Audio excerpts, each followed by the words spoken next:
أعوذ بالله السميع العليم من الشيطان الرجيم من همزه ونفخه ونفثه بسم الله الرحمن الرحيم يا أيها الذين آمنوا اذكروا الله ذكرا كثيرا وسبحوه بكرة وأصيلا هو الذي يصلي عليكم وملائكته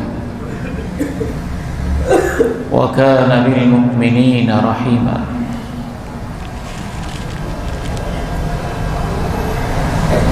اللہ تعالیٰ نے قرآن مجید کے 22ویں پارے میں ارشاد فرمایا، اے ایمان والو اللہ کا ذکر کرو بہت زیادہ۔ یہ الفاظ ہیں باقاعدہ، بہت زیادہ ذکر کرو۔ وَسَبِّحُوهُ بُكْرَةً وَأَصِيلًا،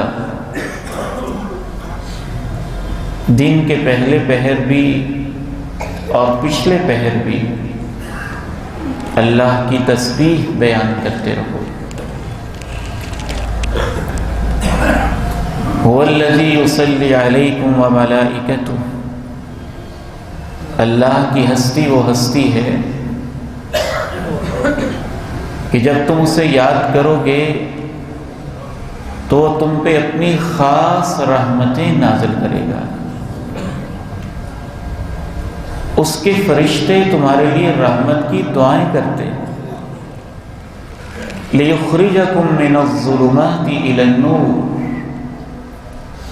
یہ ہدایات وہ تمہیں اس لیے دے رہا ہے کہ اس عمل کی برکت سے وہ تمہیں اندھیروں سے روشنی کی طرف لانا چاہتا ہے۔ وَكَانَ بِالْمُؤْمِنِينَ رَحِيمًا، وہ تو ہمیشہ سے اہل ایمان پہ بڑا مہربان واقع ہوا ہے۔